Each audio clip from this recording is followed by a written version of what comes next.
In an article posted by US News, 2 out of 3 Americans would struggle to scrounge up $1,000 in an emergency. Only 24% of millennials demonstrate basic financial literacy, and 33% of American adults have $0 saved for retirement. These are scary statistics that reveal how badly America is failing at financial literacy. Perhaps this is due to the fact that personal finance isn't really taught in schools. But don't fret, in this video I'm going to help you get on the right track to crush your financial worries. I'm going to be guiding you through a personal finance flowchart pulled from Reddit. So let's just dive right in.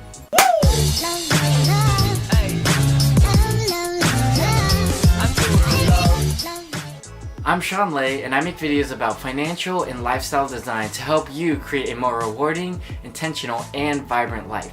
So please consider hitting that subscribe button below. This video is going to be longer than the ones I typically make, so go ahead and check out my posts in the comment section below for the exact steps and the time that each starts at.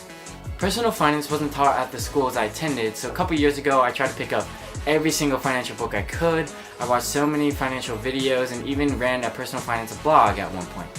So please keep in mind that this flowchart isn't the absolute rule that you have to follow.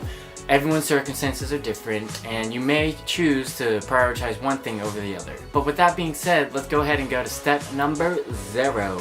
Budget and reduce expenses and set realistic goals. There are so many different budgets that you could choose from, but I would recommend the 50-20-30 budget.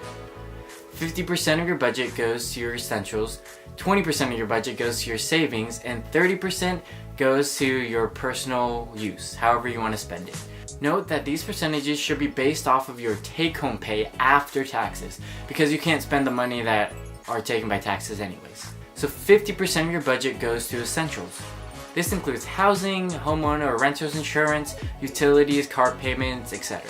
To break this down even further, your monthly housing expenditure should be less than 30% of your take-home income. 20% of your take-home income should be allocated towards your savings. This includes building up an emergency fund, saving for that next big purchase, or saving for retirement. And the remaining 30% goes to your personal use. This could be your gym membership, your tech gear, whatever you want to purchase to enjoy life. This is to give you an allowance to enjoy life while being fiscally responsible. So go ahead and try this budget and see how it goes. And if you can reduce your spending and put more money into your savings, that's even better. With your budget set up, let's move on. You're going to have to make purchases to basically survive.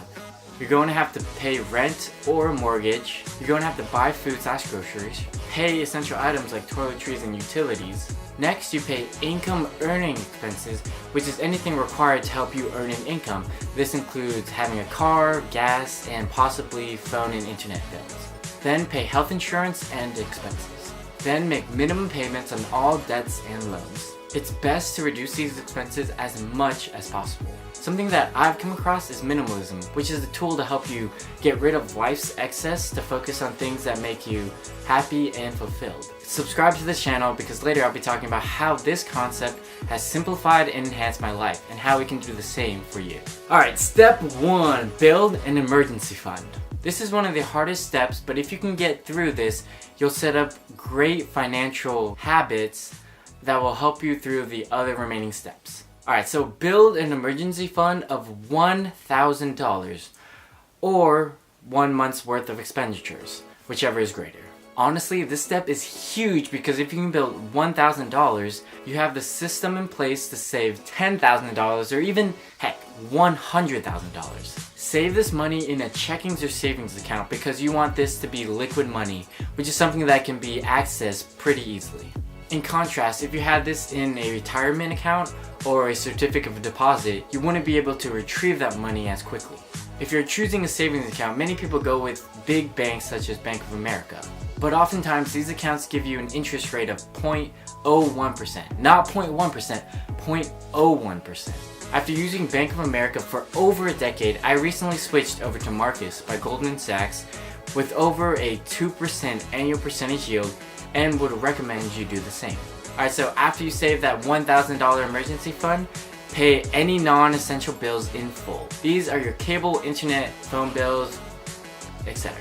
Step number 2, employer-sponsored matching funds. If your employer offers a retirement account with an employer match, contribute the amount that maximizes their contribution, but nothing above that amount. In later steps, once you're better off financially, will contribute more to those retirement accounts. Step number 3, pay off high or moderate interest debts. If you have any high interest debt, aka over 10%, pay off those debts using either the avalanche or snowball method. So a quick summary of those two methods.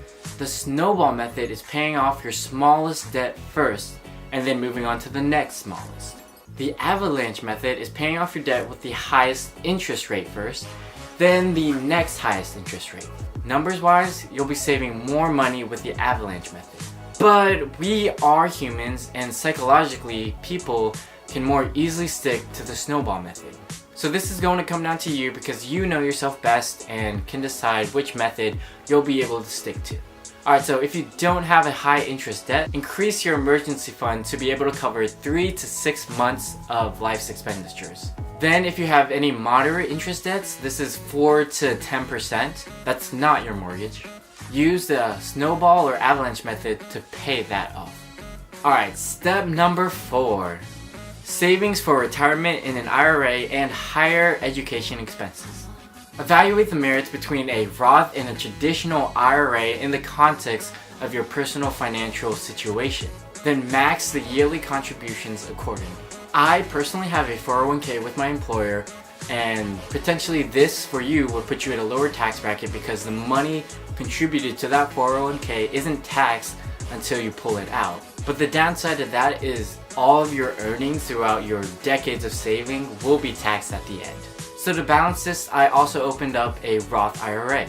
With the Roth IRA, my contributions are taxed now, but all of the money I gain throughout the years won't be taxed later when I pull it out. But all of my gains will be tax-free. Anything for the gains. If you're expecting a large purchase, like college, professional certifications, a car to get to work, save the amount you need for these expenses in your bank account. And if you're not, just go ahead to step 5. Save more for retirement. If you are not saving at least 15% of your pre-tax income for retirement, and if your employer offers a retirement plan, increase your contributions to 15% of your pre-tax income. If your employer doesn't, contribute to a taxable account to reach 15% of your pre-tax income. Step 6. Save for other goals and advanced methods. If you do have children and wish to pay for some or all of their college expenses, then evaluate available savings/investing options such as a 529 plan. These are tax-advantaged savings plan designed to encourage saving for future education costs.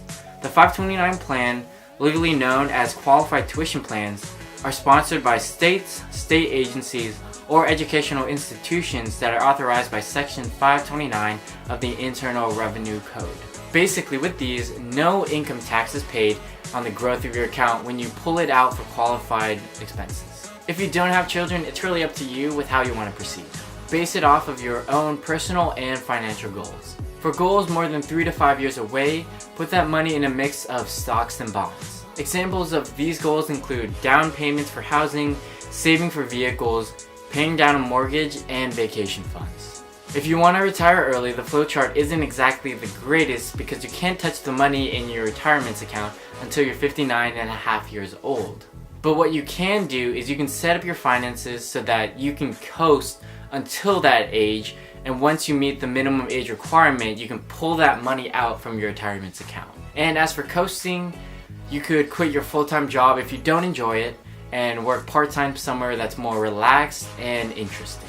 Another method that's gaining traction to retire early is the FIRE method, and this stands for Financial Independence and Retire Early. Other ways to retire early include setting up passive income or rental properties where you can live off the cash flow. Now these are just a few of the many ideas to retire early, but an elaboration of those methods are for another day. I hope my guide to the personal finance flowchart proved useful to you. Let me know what steps you are currently on in the comments section below. Like this video to save it and subscribe for weekly videos on lifestyle and financial design to help you create a better life. I'll see you in the next video. Peace! Woo!